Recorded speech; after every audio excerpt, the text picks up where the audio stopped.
Amarillo continues.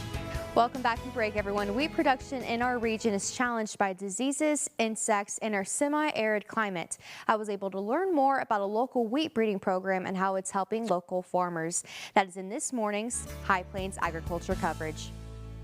The goal behind the Texas A&M AgriLife wheat breeding program is to produce the best product to local farmers and to improve wheat. The goal is to get better.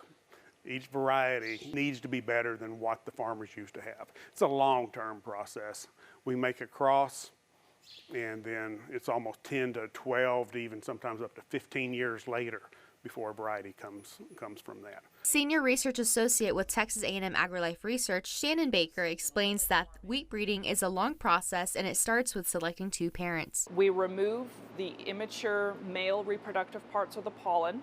We leave the female parts in. Then we choose what we want the male of that cross to be, and a few days later we shake in the pollen from the parent, the other parent that we want to include, and we cover it up with one of these bags and we let the kernels mature. With wheat breeding improvements throughout the years, it has helped increase the wheat yield across our area. In the Texas High Plains, the yield was about 20 bushels per acre in the 1970s, and through the wheat breeding that has happened here at the Amarillo Center has increased to about 35 bushels per acre for dryland yield, and for irrigated yields they can be 100 bushels per acre or more.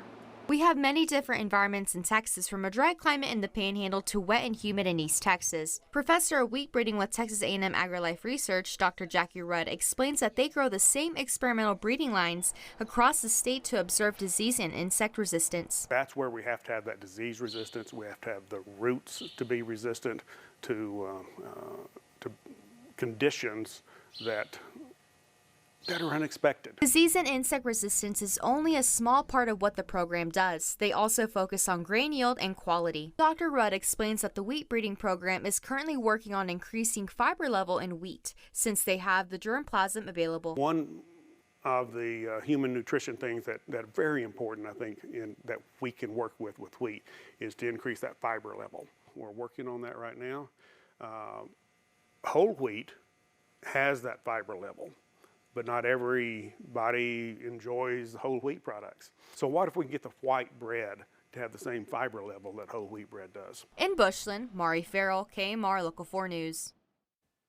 Texas A&M AgriLife Research will host a wheat field day for the public on Thursday, May 23rd at the research station in Bushland. The informative event will offer an update on the current conditions, a plot tour, information on wheat varieties, and more. For more information on Texas A&M AgriLife's wheat breeding program and an extended interview from Baker and Dr. Rudd, head on over to myhighplains.com.